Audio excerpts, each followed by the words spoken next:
6 months after the war ended, Earth looked different. The planet was still beautiful, still the blue jewel of humanity's heart. But something had changed in the people who lived there. They had gone into space looking for friends and found enemies. They had tried to be peaceful and been forced to become warriors. The scars of that transformation would never fully heal.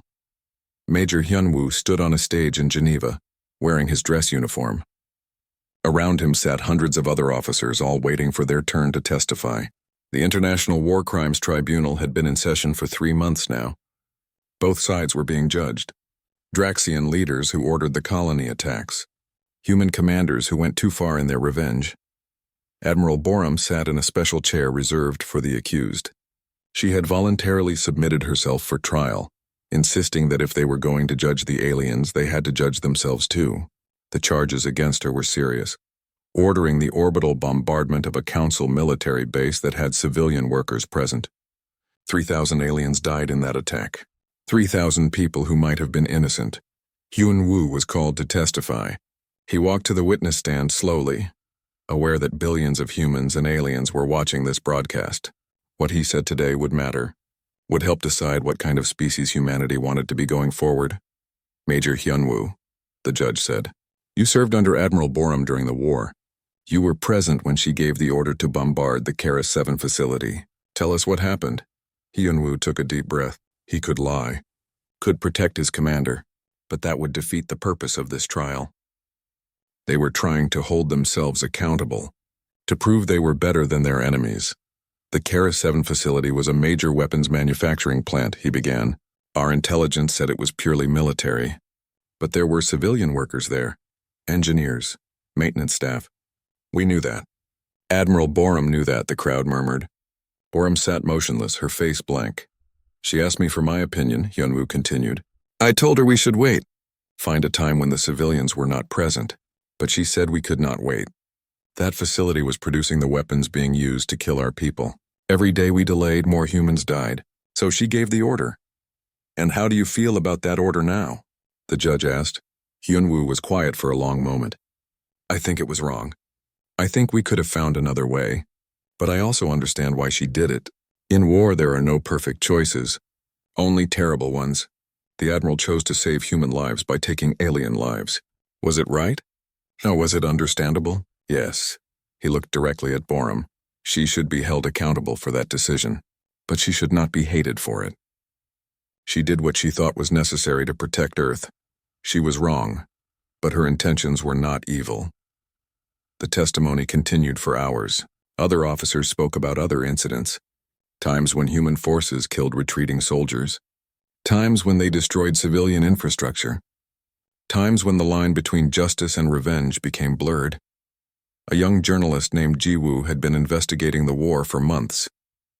She had traveled to the destroyed colony worlds, talked to survivors, reviewed classified footage. Her reports were making a lot of people uncomfortable. She documented atrocities on both sides, showed the galaxy that war made monsters of everyone. The truth is hard, Jiwoo said in one of her broadcasts. We want to believe we were the heroes, that we only did what was necessary. But I have seen the footage. I have heard the survivors, both human and alien. We did terrible things in the name of justice. We have to acknowledge that, have to face it, or we will become the thing we fought against. Her words divided humanity. Some people said she was a traitor, that she was dishonoring the soldiers who died. Others said she was brave, that facing the truth was the only way to move forward. The debate raged across Earth and the colonies. Meanwhile, on Drax Prime, something unexpected was happening. The Draxian people were building a memorial, not for their own dead. For the humans who died in the war, millions of Draxians had taken to the streets after their emperor's death, protesting the war, demanding their government surrender. They did not want to die for one madman's pride. Now they wanted to show humanity that they understood, that they were sorry. The memorial was enormous, carved into the mountainside near the capital. It listed every human who died in the war, every colonist, every soldier, every civilian. 3 million names carved in stone. The Draxian provisional government sent an official apology to Earth. They offered reparations, offered to help rebuild the destroyed colonies, offered to share their technology and resources. They were trying, genuinely trying to make amends. Not all humans were ready to accept. Hyun-woo understood that. How could the families of the dead forgive? How could the survivors of New Busan forget? The wounds were too fresh, the pain too real, but some were trying. Small groups of humans and Draxians meeting to talk, to share their stories, to try to understand each other. It was slow, painful, but it was happening. The Galactic Council had changed completely. 8 of the 12 species surrendered during the war. 3 more surrendered after the Emperor's death.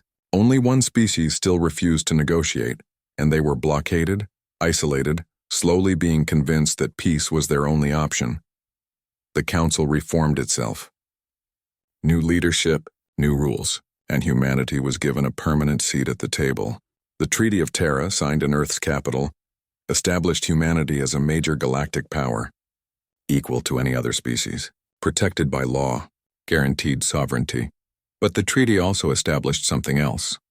The Mercy Doctrine, a galaxy-wide agreement that conflicts should be resolved peacefully whenever possible, that civilian populations should be protected, that war crimes would be prosecuted regardless of which side committed them. It was not perfect, but it was a start. Varix, the Draxian commander who survived the Battle of Jupiter's orbit, was now a diplomat. He worked for the new Draxian government, trying to build bridges between species. He gave a speech at the council chambers that became famous across the galaxy. Humanity taught us a terrible lesson, he said, his voice heavy with sorrow. They warned us they could be dangerous. We ignored them. We thought they were weak. We learned the truth in blood and fire, but they taught us something else too. They showed us mercy when they could have shown vengeance. They stopped when they could have continued. They chose to rebuild instead of destroy. He looked around at the assembled aliens. We attacked their colonies without warning, killed millions of innocent people. They could have done the same to us. Could have burned our worlds to ash, but they did not. They stopped. They chose to be better than we were. That is the real lesson, not their weapons, not their ships, their restraint. Their choice to remain civilized even when we gave them every reason to become monsters. The speech was broadcast across the galaxy. Some species scoffed at it. Others took it to heart. But everyone understood now. Humanity was not to be trifled with. They had been holding back, hoping for peace. When forced to fight, they fought with terrifying efficiency, but they could still choose mercy. That made them even more dangerous in a way, because you could never predict what they would do. Admiral Borum was found guilty of war crimes. The sentence was controversial. 10 years of public service working to rebuild the destroyed colonies. Not prison, not execution, service.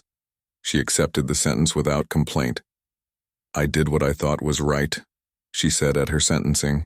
But right and necessary are not the same thing. I will spend the rest of my life trying to make up for the choices I made.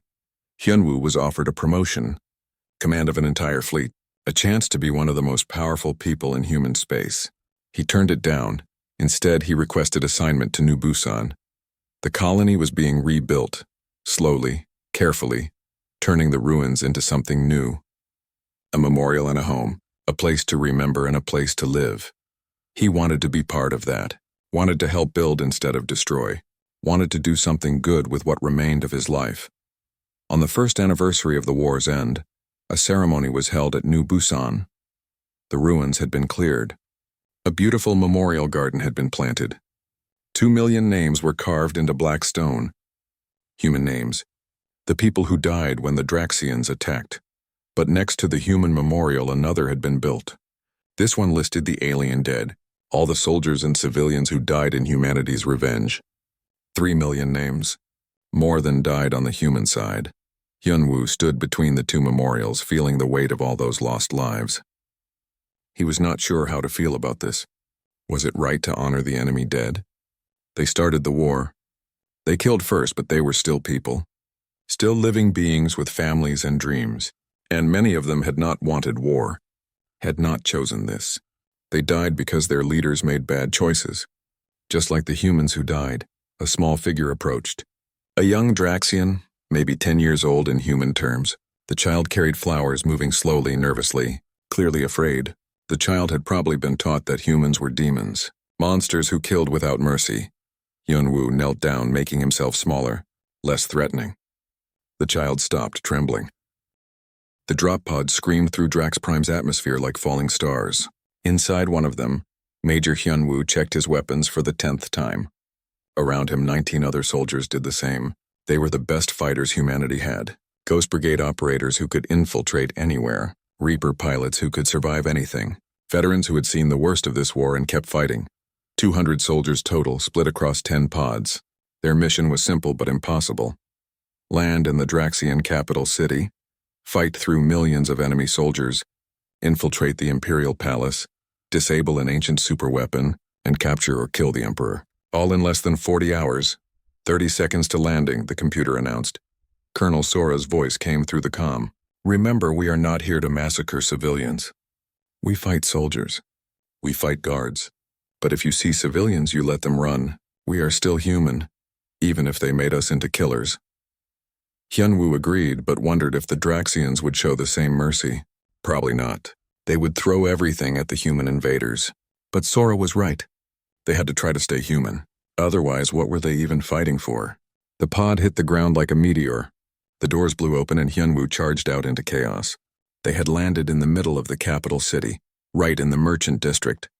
Draxian civilians screamed and ran in every direction. Buildings towered overhead, alien architecture that looked nothing like Earth cities. The air smelled wrong. Everything felt wrong. Move to the palace, Sora ordered. Combat formation! Watch for weapons fire cut her off. Draxian soldiers appeared from everywhere, shooting at the humans. The battle became fierce instantly. Hyunwoo took cover behind a stone fountain and returned fire. His rifle made a strange humming sound, firing plasma bolts that punched through Draxian armor like it was nothing. The enemy soldiers died quickly, but more kept coming. The Draxians knew where the humans had landed. They were sending everything they had. Tanks rolled down the streets. Aircraft screamed overhead. Automated defense turrets rose from the ground, spraying bullets in every direction. The Ghost Brigade fought like demons. They moved through the city in tight formation, covering each other, killing efficiently. Every shot was precise, every movement calculated. They had trained for years for this kind of urban warfare. The Draxians were tough, but they were not ready for humanity's best. Still, the casualties mounted. 3 soldiers down in the first 10 minutes. 5 more in the next 20. The palace was still 2 kilometers away, and they were losing people fast. Hyunwoo led his squad through a shopping complex weaving between market stalls. Draxian merchants huddled in their shops, terrified. He saw families hiding, children crying. For a moment, he saw the faces of the children from New Busan, the ones who died when the aliens bombed his colony. His finger tightened on the trigger. But these children were not the ones who killed his people. They were just children, scared and crying and wanting their parents. He lowered his weapon and kept moving. Civilian building ahead. One of his soldiers called out, detecting heat signatures. Could be an ambush. Check it carefully, Hyunwoo ordered. But remember, non-combatants are off limits. They breached the building and found exactly what Hyunwoo feared. Draxian soldiers had set up a defensive position inside a school. Children were still inside, being used as shields. The soldiers fired from behind the desks, knowing the humans would not shoot back if kids were at risk. What do we do? A soldier asked urgently. Hyunwoo gritted his teeth. This was the kind of thing that made him hate the Draxians even more. Using children as shields, but he refused to sink to their level. Gas grenades. Non-lethal. Put the soldiers to sleep, get the children out safely. It took precious minutes they did not have, but they did it. The children escaped, terrified but alive. The Draxian soldiers were captured and secured. Hyunwoo felt good about that decision for exactly 10 seconds. Then more enemy reinforcements arrived and they had to fight again. The battle raged through the city for hours. Block by block, the human soldiers pushed toward the palace. The Draxians threw everything at them: mechanized armor, aerial bombardment, chemical weapons that the human suits barely protected against. The casualty count kept rising. By the time they reached the palace walls, 160 soldiers remained out of the original 200. The palace itself was a fortress. Massive walls of dark metal that seemed to absorb light. Automated defense systems that tracked every movement. Thousands of elite guards who would fight to the death to protect their emperor. Getting inside looked impossible. We are running out of time, Sora said, checking her chronometer. 32 hours left.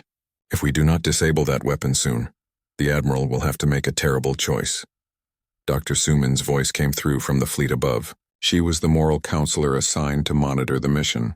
Major Hyunwoo, please tell me you are not planning to destroy that entire palace. There are civilian workers inside, staff who have nothing to do with the war. We know, Hyunwoo said tiredly. He was covered in dust and blood, exhausted from hours of combat. We will try to minimize casualties, but that weapon has to be destroyed, even if it costs us everything. Another voice joined the comm channel. Lieutenant Hana from the communications ship. She sounded distressed. Sir, I have been monitoring Draxian civilian broadcasts. Their people are protesting in the streets. They are demanding the Emperor surrender. They do not want to die for his pride. Millions of Draxians are begging him to end this. Hyunwoo paused. He looked at the palace, thinking about what was happening inside. An insane emperor willing to kill his own people rather than admit defeat. Millions of civilians who just wanted to live. It was not so different from what happened to humanity's colonies. Innocent people dying because their leaders made terrible choices. Then we will save them, he said quietly. We will stop the emperor and we will save his people. Even though they do not deserve it. Even though they started this war. Because if we let 6 billion people die, we are no better than the monsters who killed our colonies. Sora smiled. Now you sound like the man I recruited, not the killer this war tried to make you. They found a way inside through the old sewers. The ancient tunnels were not guarded well because no one expected an attack from below. Hyunwoo's team crawled through filth and darkness for 2 hours, navigating by the maps that Youngji's hackers had stolen from Draxian networks. They emerged inside the palace itself, in a service corridor near the basement levels. Alarms immediately screamed. Guards came running. The fighting inside the palace was even worse than in the streets. Close quarters combat with no room for mistakes. Hyunwoo lost 5 more soldiers in the first 15 minutes, but they pushed forward, down, always down, toward the ancient weapon buried beneath the palace. They could feel it now, a vibration in the air, a sense of enormous power building. The Emperor was preparing to activate it. They were running out of time. The final defense was a massive vault door guarded by the Emperor's personal guard. 50 of the best Draxian warriors armed with the finest weapons, willing to die to protect their leader. Hyunwoo's remaining force numbered 32. The fight was desperate and bloody. Both sides took terrible casualties. When the last guard fell, only 21 humans remained standing. Colonel Sora was wounded, a burn across her side that would have killed anyone without her armor. But she was still moving, still fighting. They blew the vault door and charged inside. The weapon chamber was enormous, carved from ancient stone. In the center, a device that seemed to be made of solidified light pulsed with building energy. It was beautiful and terrifying. Hyunwoo could feel the power radiating from it.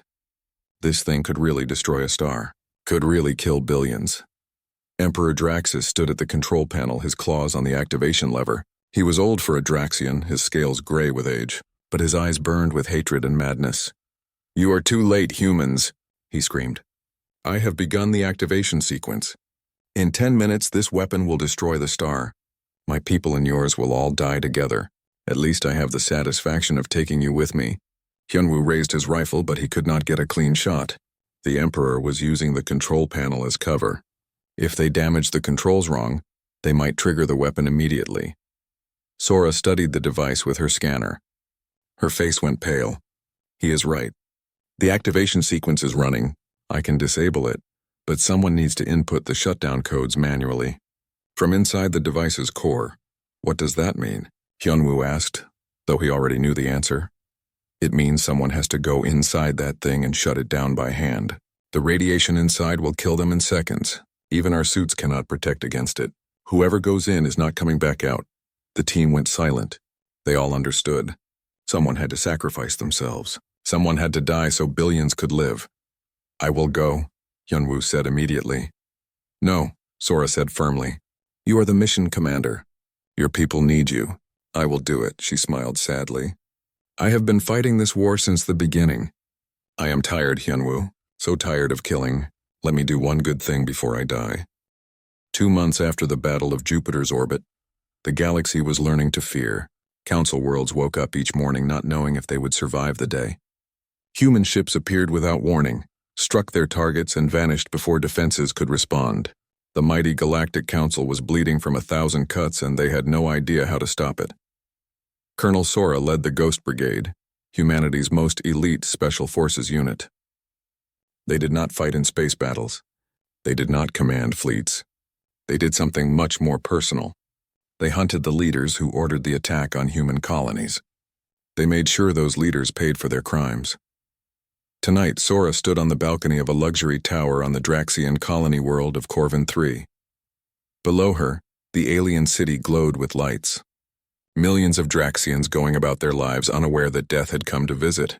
Inside the tower, Governor Thax was having dinner with his family. He was laughing, happy, safe in his belief that humans could never reach him here deep in council space. He was wrong. Target confirmed, Sora whispered into her comm. Her team of 12 waited in the shadows throughout the building. They had infiltrated past every security measure, bribed the right people, hacked the right systems. The Ghost Brigade did not fail, remember, she said quietly. Only the target and his guards. His family lives. His servants live. We are not monsters like they are. The team moved. Silent, professional, deadly. 2 minutes later, Governor Thax lay dead on his dining room floor, a bullet through his brain. His guards died trying to protect him. His wife and children huddled in terror as Sora stood over the body. Your husband ordered the bombardment of New Busan colony, Sora said in perfect Draxian. 2 million humans died, including children. This is justice, not murder. Tell your people. Tell them all. If you make war on humanity's innocence, we will come for you, no matter where you hide. She vanished into the night. By morning, the Ghost Brigade was 3 star systems away, planning their next target. Across 17 star systems, humanity's war machine was in full operation. Major Hyunwoo now commanded the 7th Vengeance Fleet, 12 capital ships and 40 fighters. His mission was simple: find Council military targets and destroy them. No negotiations, no prisoners, just destruction. His fleet dropped out of faster-than-light travel above a Council supply depot. The base was enormous, orbiting a gas giant. It supplied the Council's entire eastern front. Destroying it would cripple their war effort for months. All ships weapons-free, Hyunwoo ordered. I want nothing left. The attack was brutal and efficient. Plasma beams carved through the station's defenses. Antimatter torpedoes blew apart the fuel storage tanks, creating a chain reaction of explosions. Fighter craft hunted down every transport trying to escape. In 20 minutes, the base was gone. 3,000 alien soldiers died. The entire supply chain collapsed. Hyunwoo watched the wreckage burn and felt nothing. He had done this so many times now. Destroyed so many bases, killed so many aliens. The first few times he had felt sick afterward. Questioned if this was right. Now he felt only cold satisfaction. They killed our people first, he reminded himself. We warned them. But late at night, alone in his quarters, sometimes he wondered if he was still human. If killing had changed him into something else. On Earth, Youngji worked in a laboratory that did not officially exist. She was a scientist before the war, studying artificial intelligence. Now she used her knowledge to create weapons. The latest was called Widow Protocol, and it was the most frightening thing humanity had ever built. Widow Protocol was a swarm of tiny hunter drones, each no bigger than an insect. They carried enough poison to kill an elephant. The drones were smart, controlled by advanced AI that could identify targets and hunt them relentlessly. Once released on a planet, they would track down every military officer, every government official who supported the war. They would inject their poison and move on to the next target. Silent, invisible, unstoppable. Are you sure about this? Admiral Borum asked, watching a demonstration. A single drone found its target dummy in a crowded simulation and delivered its payload with perfect precision. Youngji nodded slowly. We can program them to avoid civilians. They will only hunt military targets and war criminals. But yes, it is terrifying. Once we release them on a world, we cannot recall them. They will hunt until every target is dead or until their power runs out. Borum was quiet for a long moment. And you are comfortable building this? No, Youngji said honestly. I am not comfortable. None of us are comfortable with what we are doing. But they killed millions of our people. They attacked our colonies without mercy. If we show weakness now, they will attack again. She looked at Borum. We have to make them so afraid of us that they never dare to attack humanity again. Borum nodded grimly. Deploy the Widow Protocol on the 3 worlds that supported the initial attack. Make them understand the cost of their decision. 3 council worlds woke up to nightmare the next morning. The drones appeared everywhere at once. Military bases found their officers dead at their desks. Government buildings emptied as officials tried to flee and died in the streets. No one could see the killers. No one could stop them. Panic spread like wildfire. Within days, those 3 worlds surrendered unconditionally, begging Earth to recall the drones. Earth agreed, but the message was sent. Nowhere was safe. No one who ordered attacks on humanity was beyond reach. The psychological warfare was working. Council species started to fracture. 3 minor species surrendered completely, offering their leaders for trial. They claimed they never wanted war with humanity, that the Draxians forced them to fight. Earth accepted their surrender, but made clear the price.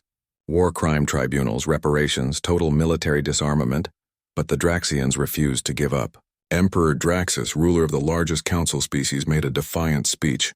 Humanity is a cancer in our galaxy. They must be destroyed completely. I will never surrender. I will never bow to these primitive animals. His words sealed the fate of his species. Admiral Borum assembled the largest human fleet since the Battle of Jupiter's orbit.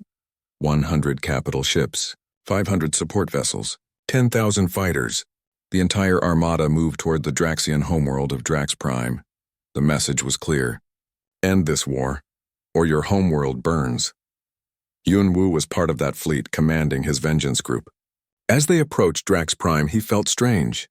This was it. The final battle. The Draxians were the ones who started this war. They led the attack on New Busan, his colony, his people. Soon he would have his revenge. But as he looked at the planet on his screens, he felt sick. HFY was beautiful. Blue and green, covered in oceans and forests. 6 billion Draxians lived down there, most of them civilians, families, children, people who had nothing to do with the war. Prepare for orbital bombardment. The order came through. Yunwu's hand hovered over his weapons control. He could see cities on the surface, could see the lights of civilization.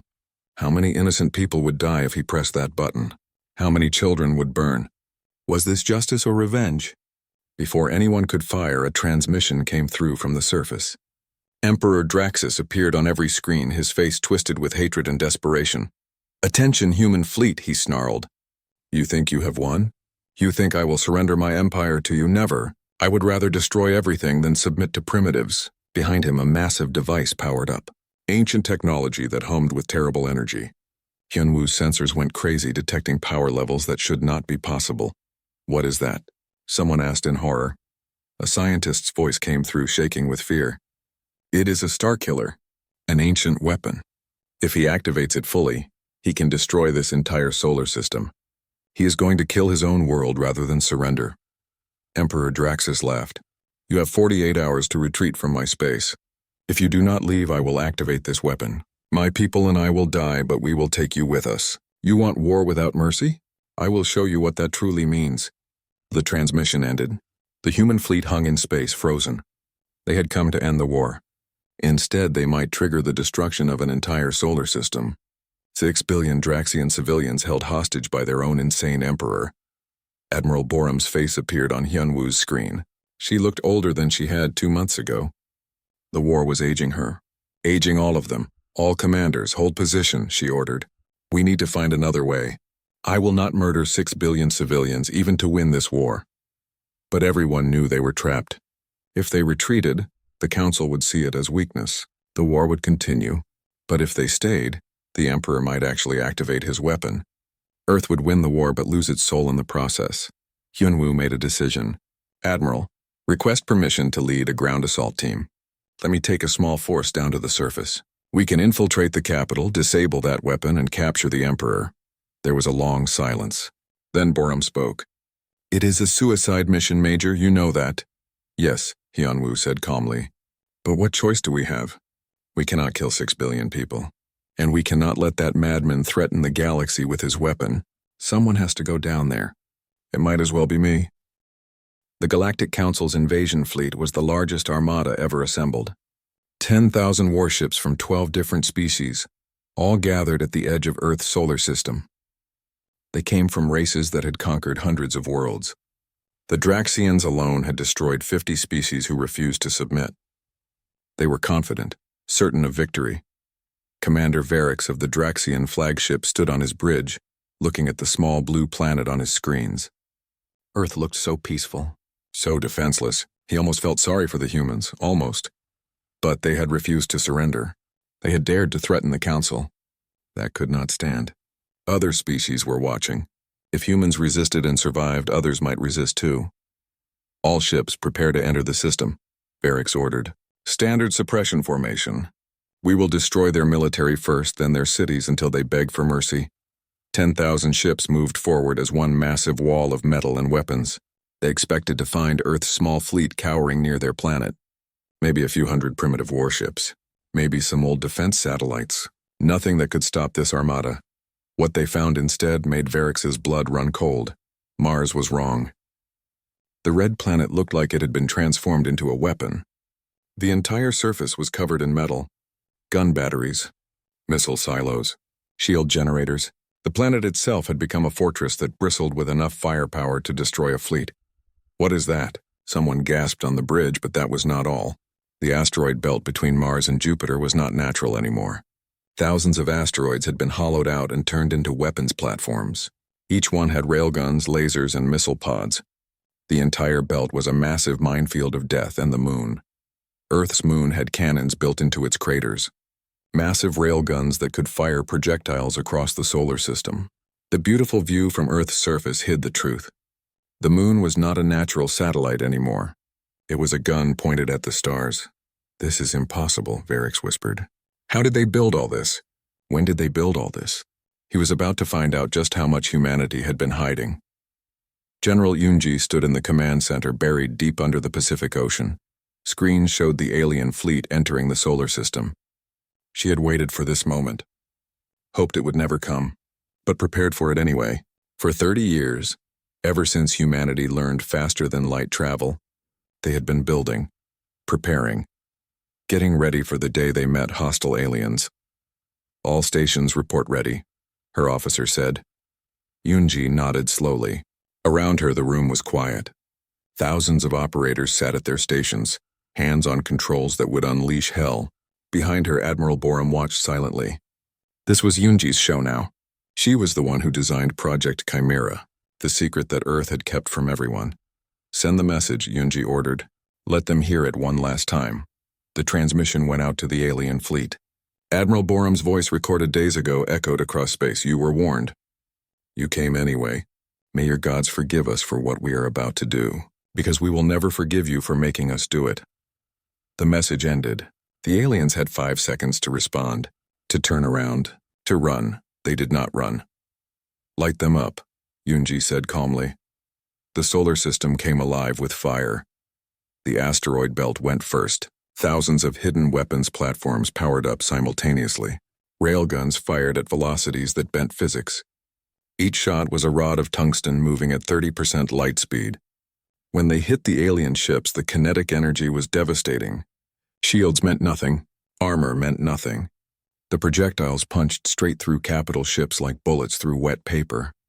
200 alien ships died in the first volley. Just gone. Erased from existence in flashes of light and debris. The aliens tried to return fire, but the moon's cannons opened up next. Massive electromagnetic railguns that could be seen glowing from Earth's surface. They fired projectiles the size of buildings. Each shot took hours to charge, but when they fired, they could shatter a planet. Against starships, they were catastrophic. Every shot went through multiple vessels like skewers through meat. They are breaking formation, someone shouted in the command center. The alien fleet panicked. They had expected an easy fight. Instead, they were dying by the hundreds. Ships tried to scatter, but that just made them easier targets. The minefield of asteroids tracked each vessel, firing relentlessly. Mars rotated to bring fresh batteries to bear. The fortress world had enough ammunition to fight for years. Then Earth's fleet appeared. They did not come from Earth. They came from empty space, dropping out of faster-than-light travel in perfect formation. 800 ships, not many compared to the alien fleet, but these were not like any ships the galaxy had ever seen. Hyunwoo sat in the cockpit of his new fighter, heart pounding. 3 weeks ago, he had been a simple colony commander. Now he wore the black uniform of the Retaliation Corps. His fighter was called a Reaper, and it was beautiful and terrible. Sleek black metal covered in weapons. Engines that could accelerate so fast a human would black out without the special pilot seat. And enough firepower to kill a warship on its own. All Reaper wings, engage at will. The order came through his helmet. Hyunwoo smiled grimly. Time to make them pay. His fighter screamed forward, and reality seemed to bend around him. The Reaper moved so fast the aliens could barely track it. He locked onto a Draxian cruiser and fired. Antimatter torpedoes leaped from his wings. Each one carried enough destructive power to crack a moon. They hit the cruiser's shields and simply erased them. The shields did not break. They ceased to exist. Then the torpedoes hit the hull and the entire ship vanished in a ball of pure energy. All around him, other Reapers did the same. Earth's fighters moved like angry wasps, too fast to hit, too deadly to ignore. Every shot killed. Every pass left wreckage. The aliens tried to shoot them down, but human pilots had been training in secret for decades. They were the best of the best, hand-picked for this moment. The main human fleet opened fire with their primary weapons. Plasma cannons that burned at temperatures hotter than stars. The beams were not invisible lasers. They were visible streams of hell itself, bright enough to hurt to look at. When they touched alien ships, the metal did not explode. It simply melted. Hulls turned to liquid metal that boiled away into space. Entire warships dissolved like sugar in hot water. Deploy quantum disruptors, General Yunji ordered.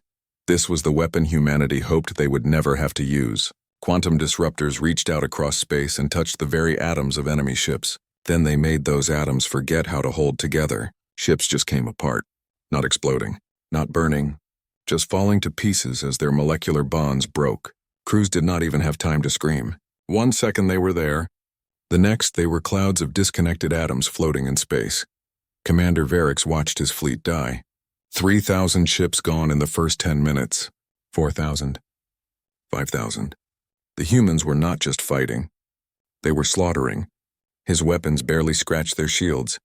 His tactics meant nothing against their speed. His mighty armada was being torn apart like paper. Retreat, he screamed. All ships retreat immediately. But only a few hundred ships could escape. The rest were trapped in the killing field. Earth's weapons did not stop. Did not slow. The humans fought with cold precision. No mercy, no hesitation. They killed until there was nothing left to kill. The Battle of Jupiter's orbit lasted 6 hours. When it ended, 9,000 alien ships were destroyed. Only 300 escaped, and most of those were badly damaged. Earth lost 12 ships, 12. The aliens had killed thousands of human colonists. Now humanity had killed millions of alien soldiers. Hyunwoo returned to the carrier, his fighter scorched but intact. He climbed out of the cockpit and took off his helmet. His hands were shaking. Not from fear. From rage finally satisfied. He had killed so many today. A whole carrier group destroyed by his weapons alone. Thousands of aliens dead by his hand. It felt good, and that terrified him. General Yunji watched the retreating alien ships on her screens. One of them was broadcasting. Screaming, really. The captain was terrified, broadcasting on every frequency. Turn back. Do not come to this system. The humans are not what they seem. They are not soldiers. They are demons. We attacked their colonies and they were gentle. We attacked their home and they are monsters. We have awakened something that should have stayed sleeping. The message repeated over and over as the damaged ship limped away. Admiral Borum stepped forward. General, what are your orders? Yunji looked at the map of the galaxy. Red dots showed council worlds. Blue dots showed human colonies that had been destroyed. She thought of all the people who died. The families burned. The children killed. Her jaw set hard. Prepare the expeditionary fleets, she said quietly. We warned them. They would not listen. So now we will teach the galaxy a lesson it will never forget. She looked at Borum. Both women understood what this meant. They were not going to defend anymore. They were going to attack. Take the war to the aliens. Make them feel the same pain humanity felt. How far do we go? Borum asked. We warned the galaxy Earth was holding back. Now it's a war without mercy story outline. 5 parts, third-person narrative. Part 1. The First Contact Massacre setting. The year is 2287. Humanity has achieved faster-than-light travel for 3 decades but has remained isolated, observing the galactic community from afar. The Galactic Council, a coalition of 12 alien species, discovers Earth's existence. Key characters: Commander Hyun Woo, veteran of Earth's colonial defense fleet, stationed at the outer colony of New Busan on Kepler 442b, Dr. Ji-won, chief xenobiologist and first contact specialist aboard the diplomatic vessel, Harmony Captain Minho, commander of Earth's stealth reconnaissance ship, Silent Observer Admiral Borum, head of Earth's United Defense Command plot points. The Galactic Council sends the Draxian Armada to integrate Earth into their system. Viewing humanity as primitive newcomers Earth's diplomatic vessel, Harmony attempts peaceful contact, but is destroyed without warning. Killing all 3,000 crew members, including Dr. Ji-won's research team, Hyun Woo's colony is attacked. He witnesses the orbital bombardment that kills 2 million colonists in minutes. The Draxians demand Earth's unconditional surrender and submission to Council authority. Earth's government, led by Admiral Borum, issues a galaxy-wide warning. You have made a grave mistake. Stand down, or face consequences beyond your comprehension. The Council laughs off the warning, calling humans soft water worlders. Earth goes silent. All communications cease. All ships vanish from scanners ending Hook Hyun Woo. One of the few survivors is rescued by Captain Minho's stealth ship. As they retreat to Earth, Minho reveals a chilling truth. The colonies were our mercy. They're about to learn what we really are. Part 2. Humanity Unchained setting, 3 weeks after Earth's warning. The Galactic Council prepares a full invasion fleet of 10,000 warships. Key characters: General Yoonji, commander of Earth's Project Chimera, humanity's secret military program. Hyun Woo, now a lieutenant in the Retaliation Corps. Burning for Revenge Director Taemin, head of Earth's Advanced Weapons Division. Heyman, a young pilot in the newly revealed Striker Wings plot points. The Council's invasion fleet arrives at Earth's solar system expecting minimal resistance. Instead, they find a transformed solar system. Mars has been converted into a fortress world. The asteroid belt is now a weapons grid, and the moon houses railgun batteries that can shatter planets. General Eunji reveals humanity's secret. Earth had been holding back for decades. Preparing for the possibility of hostile contact, Earth had unified under a single military doctrine after achieving FTL. Never again will humanity be caught defenseless. The human fleet emerges, smaller in number, 800 ships, but centuries ahead in technology. Humanity's mercy doctrine is abandoned.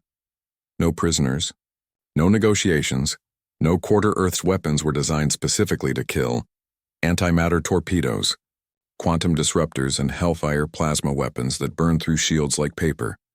The Battle of Jupiter's orbit becomes a massacre. 9,000 Council ships destroyed in 6 hours. Hyun Woo, piloting a Reaper-class fighter, takes revenge by eliminating an entire Draxian carrier group single-handedly, ending Hook. A single Council ship escapes. Its captain broadcasts a horrified message. They're not soldiers. They're demons. We've awakened something that should have stayed sleeping. Cha 3. The galaxy bleeds, setting 2 months into the war. Humanity takes the offensive across 17 star systems. Key characters: Admiral Borum, now Supreme Commander of Human Expeditionary Forces. Colonel Sora, leader of the Ghost Brigade. Special Forces conducting terror operations behind enemy lines. Hyun Woo, promoted to Major, leads the 7th Vengeance Fleet. Youngji, a former scientist turned tactical AI coordinator. Plot points: Earth doesn't just defend, they attack. Targeting every Council world that supported the invasion, Colonel Sora's Ghost Brigade infiltrates Council worlds, sabotaging infrastructure and eliminating political leaders who ordered the colony attacks. Humanity employs psychological warfare, broadcasting footage of destroyed Council fleets to terrify other species. The Council tries to negotiate, sending envoys, but Earth's response is cold.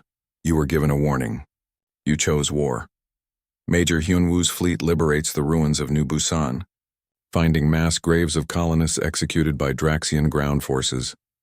This discovery pushes humanity past any remaining mercy. They begin scorched galaxy tactics. Youngji develops Widow Protocol, AI-guided hunter drones that track and eliminate Council military personnel even on their homeworlds. 3 Council species surrender unconditionally. Humanity accepts but demands war crime tribunals. The Draxian homeworld is blockaded. Admiral Borum gives them one choice: surrender their entire government for trial or face extinction. Ending Hook, the Draxian Emperor, refuses. He activates an ancient superweapon buried on his world, a planet killer that can destroy stars. Humanity has 48 hours to respond before he uses it. Part 4. The Price of Wrath Setting. The final confrontation at the Draxian homeworld of SciFiPrime. Key characters. Admiral Borum faces the ultimate military decision. Hyunwoo commands the assault forces preparing for planetary invasion. Dr. Sumin, a moral counselor embedded with the fleet, questioning humanity's transformation. Lieutenant Hana, a communications officer who intercepts civilian broadcasts from Drax Prime. Plot points: humanity's fleet surrounds Drax Prime. 6 billion Draxian civilians trapped below the Emperor holds them hostage. Threatening to detonate his star-killing weapon, Dr. Sumin argues that genocide makes humanity no better. Then the Council. Lieutenant Hana shares intercepted messages. Draxian civilians protesting their government, begging for mercy. Admiral Borum faces an impossible choice: sacrifice Earth's safety or become the monsters the galaxy fears. Hyunwoo volunteers for a suicide mission: infiltrate Drax Prime and disable the weapon before it fires. A team of 200 special forces, including Hyunwoo and Colonel Sora, drops into the capital city. The battle is brutal. Urban warfare through a city of billions. Hyunwoo confronts his own humanity when he finds Draxian children hiding in the rubble. Terrified of the human demons in a pivotal moment, Hyunwoo protects these children from crossfire. Showing mercy, his own colony never received. Sora's team reaches the superweapon, but it's already activating. Only one way to stop it: manual override, requiring someone to stay behind. Colonel Sora volunteers, sacrificing herself to save both Earth and Drax Prime. Ending Hook, the weapon is disabled. Admiral Borum demands the Emperor's surrender. The Emperor, defeated, broadcasts his unconditional capitulation. But Hyunwoo, standing in the ruins, realizes humanity has become something it never wanted to be, feared throughout the galaxy. Part 5. Aftermath and Reckoning Setting. 6 months after the war's end, humanity grapples with victory and its cost. Key characters: Hyunwoo, decorated war hero struggling with PTSD and moral crisis. Admiral Borum, now the most powerful human alive, faces judgment for war decisions. Council Representative Varix, an alien diplomat working on the peace treaty. Jiwoo, a young Korean journalist investigating war crimes on both sides. Plot points: the Galactic Council signs the Treaty of Terra, granting humanity full sovereignty and a seat on the Council. War crimes tribunals begin. Both Council leaders and human commanders face justice. Jiwoo's investigation reveals atrocities committed by human forces in the heat of war. Admiral Borum voluntarily submits to trial for ordering the orbital bombardment of a Council military colony that had civilian populations. Hyunwoo testifies about the horrors he witnessed and participated in, breaking down as he describes killing retreating soldiers. Humanity must decide: continue as the galaxy's new apex predator, or return to the principles they once held. The Draxian people, now freed from their tyrannical government, seek reconciliation. Hyunwoo travels back to New Busan's ruins to establish a memorial for both human and alien victims. Earth establishes the Mercy Doctrine restored, a new policy that strength must be balanced with compassion. Varix delivers a speech at the Galactic Council. Humanity taught us a terrible lesson. They warned us and we ignored them. Now we know. They held back not from weakness but from wisdom. Let us never forget this war, so we never repeat it. Final scene: Hyunwoo stands at the New Busan Memorial, where human and Draxian names are carved side by side, all victims of a war that should never have happened. A young Draxian child places flowers at the memorial, looking up at Hyunwoo with fear. He kneels down, removes his military insignia, and places it beside the flowers. "No more war," he says softly. The child nods, and for the first time in months, Hyunwoo feels something other than rage. He feels hope. Themes: the cost of vengeance, how justified retribution can transform into something monstrous, the burden of strength. Having power means choosing when to use it and when to show mercy. Humanity's duality, capable of both extraordinary compassion and terrifying brutality. War's true price, measured not in ships and soldiers, But in souls and innocence lost redemption. Whether those who commit atrocities in the name of justice can find peace, key story beats. Humanity's initial attempt at peace and its violent rejection, the revelation that Earth had been preparing for war all along, the transformation. From defenders to aggressors, the moral crisis when humanity risks becoming the villains.